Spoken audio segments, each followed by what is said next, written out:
Jeremías capítulos 19 al 21. No sé si alguna vez has tocado fondo o te has encontrado en un momento de tu vida muy crítico, muy doloroso, donde abundaba el sufrimiento, la ansiedad, incluso la depresión, el dolor, etc.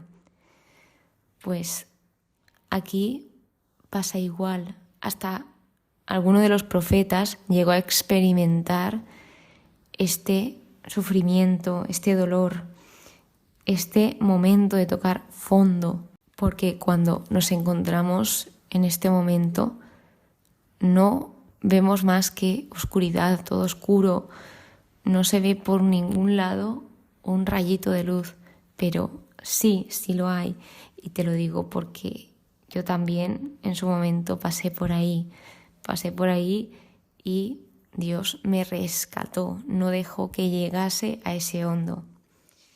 Vemos cómo es algo que no solo le pasó a Jeremías, sino que también le pasó a algunos profetas más, como Elías. Fueron profetas que maldicieron el día de su nacimiento, en el extremo límite de esa angustia interior. Pero recordad que siempre hay esperanza, que aunque si estéis pasando por este momento, siempre hay luz, aunque no lo veamos. Así que él se preguntaba que para qué había salido del seno, para experimentar pena y aflicción y consumir su vida en la vergüenza. Él llegó a ese momento en que no entendía nada, en que era perseguido, que lo traicionaban, etc. Pero antes de llegar ahí, empezamos por el capítulo 19, que habla sobre el jarro roto, el jarro de cerámica, y de un altercado con Pashur, que Pashur era el inspector jefe de la casa de Yahvé. Así que, hablando de acciones simbólicas, en el capítulo anterior hablaba de que Jeremías fue a casa del alfarero y vio cómo moldeaba esa vasija de barro. Ahora está viendo ese jarro roto. Va a comprar un jarro de cerámica. Todo esto fue ordenado por el Señor. Vemos la gran obediencia de Jeremías y su fidelidad hacia Dios. Luego tomó a algunos ancianos y sacerdotes. Después de esto fue a transmitir el mensaje que Dios le había dado, y delante de todos ellos, para que entendiesen mejor el mensaje, rompió ese jarro. Esto lo acompaña su explicación de por qué pasa todo esto, pero en resumen lo que les viene a decir es que pasará con el pueblo de Dios como con ese jarro, que habrá destrucción. Así que Dios está advirtiendo y Dios está dando las razones por las que iba a traer esa desgracia. Aquí habla de esos sacrificios humanos. Había muchas personas que llegaban a sacrificar niños y él dejaba claro que no quería esto, que no quería sacrificios humanos. Estaban adorando a otros dioses y esto parece ser que era un requisito, y esto era horroroso a ojos de Dios, porque Dios no quería esto. Así que dice: toda la calamidad que he pronunciado contra ella, porque ha atesiado su cerviz, desoyendo mis palabras. Todo esto, el juicio les venía porque el pueblo estaba oprimiendo al prójimo, estaban siendo injustos con las personas, y Dios vino a hacer justicia. En el capítulo 20, que es donde continúa hablando de esto, habla sobre el sacerdote Pashur, que su nombre significa libertad, tranquilidad o paz, alivio.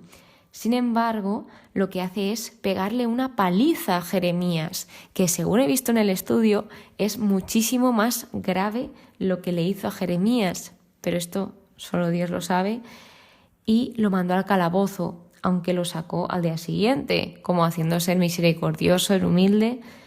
Pero Jeremías soportó una dolorosa deshonra pública. Fue considerado falso profeta, traidor, mentiroso, todo lo que no era. Pues así le llamaron, solo por ir diciendo la verdad y no decir lo que todos decían, que era mentir al pueblo diciendo que iba a haber paz, cuando no iba a haber paz, porque estaban haciendo cosas que no estaban bien, no estaban siendo buenos con las personas, y les iba a venir un juicio, les iban a corregir. Pero claro, Ellos no querían escuchar la verdad, no les interesaba, porque no querían escuchar eso. Entonces, cuando realizó esto Pashur, le dijo Jeremías, no, tú no te llamas Pashur, o sea, tu nombre es terror en torno, terror por todos los lados. Y este sacerdote también profetizaba en falso. Lo que Dios le dice es que iba a entregar todo lo de los reyes de Judá en manos de sus enemigos, en manos de Babilonia, y que la destrucción vendría. Esto lo dijo Jeremías después de salir de ese calabozo. Su mensaje no cambió. Él podría haber mentido para que lo dejasen tranquilo, para que lo dejasen supuestamente en paz, pero siguió defendiendo la verdad y siguió siéndole fiel a Dios. Su mensaje no cambió. Luego vienen unos extractos de las confesiones que son unas imágenes de seducción y lucha, una influencia de Yahvé en el profeta. Y es un diálogo de Jeremías con Dios, donde empieza diciéndole: me has seducido, Yahvé, y me dejé seducir, me has agarrado y me has podido. La palabra de Yahvé ha sido para mí oprobio y befa cotidiana. Él no quería seguir, porque la palabra de Dios, el decir la verdad, lo que hacía era que las personas se burlasen de él, porque lo que él decía aún no estaba sucediendo. Entonces las personas no le creían porque había gran multitud contradiciéndole, otros falsos profetas que le contradecían. Entonces él contempló renunciar. Sin embargo, lo que él decía es: había en mi corazón algo parecido a fuego ardiente, prendido en mis huesos, que intentaba en vano sofocar. Él descubrió la imposibilidad de negar su llamado. No podía negar aquello a lo que Dios le llamó. Su palabra era incontenible y tenía que contarlo. No podía callárselo. Es muchas veces lo que nos pasa a los cristianos, que somos testigos de ese amor infinito del Señor y no podemos callarnos. Es que lo tenemos que contar, porque ojalá todos experimentasen ese amor, todos supiésemos ver cómo Dios nos ama, a pesar de que muchas veces nos rebelemos contra Él, le fallemos. Él sigue estando ahí. Otro ejemplo que nos da Jeremías es que sus dudas nunca se expresaban en público. Y esto es una gran lección, porque lo que me pasaba a mí fue que hubo una época que vi que me quejaba muchísimo, y esto no me gustaba, porque realmente la queja es ser desagradecida. Entonces se lo comenté a mi director espiritual y me dijo: plantéaselo al Señor, quéjate delante del Señor.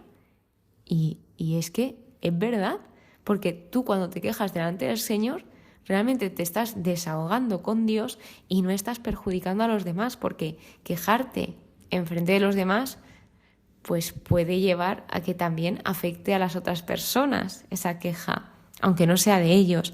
Pero claro, ya cada uno es libre de hacer lo que quiera.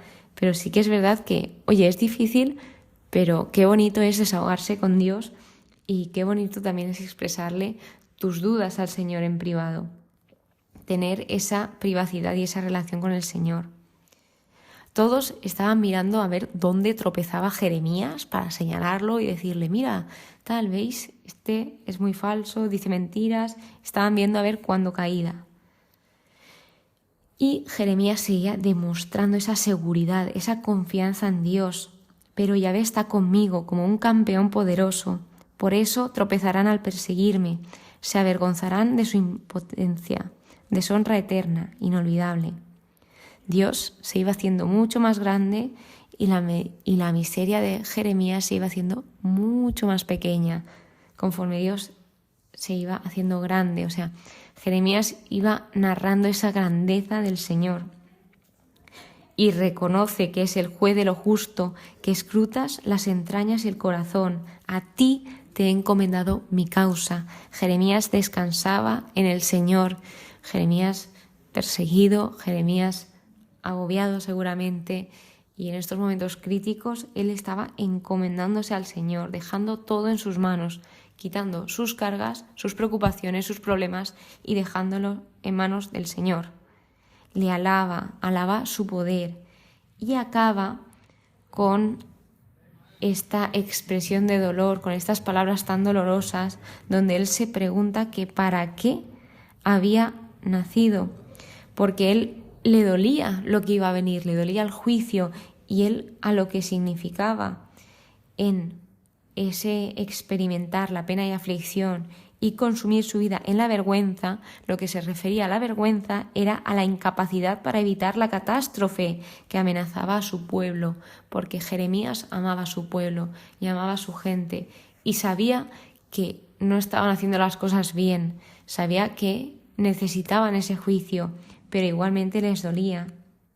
Así que vemos cómo confiar en Dios no hacía que todo fuese fácil ni triunfante para Jeremías, pero Jeremías lo seguía haciendo, seguía siendo fiel y seguía sabiendo que a pesar de estar en este momento tan crítico, Dios estaba con él, Dios estaba ahí acompañándole.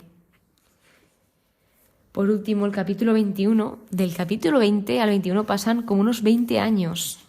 Se habla de 20 años después, donde nos encontramos que los ejércitos babilónicos están en Judá y Jerusalén está sitada. Aquí se encuentra, pues, después del rey Joaquín y trata sobre la respuesta que se les da a los enviados del rey Sedecías, que envía a Pashur, este es otro Pashur del anterior, y al sacerdote Sofonías, donde Jeremías. Entonces van a consultarle a él, que realmente van a consultar a Yahvé, después de ignorarlo, rechazarlo, endurecer su corazón, etc. Entonces ellos Pashur y Sofonías eran mensajeros intercesores, que iban a hablar en nombre del rey Sedecías.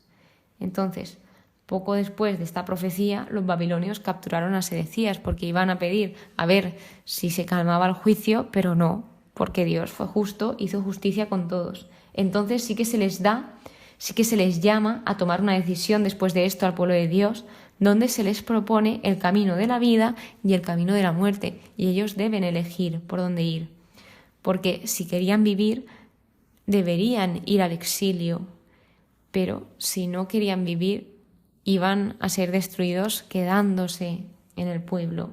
Así que cuando ellos estaban luchando contra Dios, su única esperanza de éxito era la redención, era rendirse, arrepentirse sinceramente de lo que habían hecho, de los pecados, de los fallos, de cómo habían tratado a los demás, reconocer sus errores. Así que, por último, se les llama de nuevo a ese arrepentimiento, a que hagan justicia cada mañana, a que salven al oprimido de la mano del opresor. Y dice Dios: pues yo seré quien os pida cuentas según el fruto de vuestras acciones. 3 capítulos muy intensos, 3 capítulos que dicen muchísimas cosas, pero lo importante es saber que cuando estamos tocando fondo, en momentos tan duros, siempre está Dios con nosotros, aunque no sepamos ver. Siempre hay esperanza, siempre hay luz. Y si estás pasando por uno de estos momentos, que sepas que tienes todo mi apoyo y que no estás solo. Recuerda que siempre puedes pedir ayuda, que no se te olvide. Muchísimas gracias por estar aquí, muchísimas gracias por escucharme. Espero que pases muy, pero que muy buen día y que Dios te bendiga.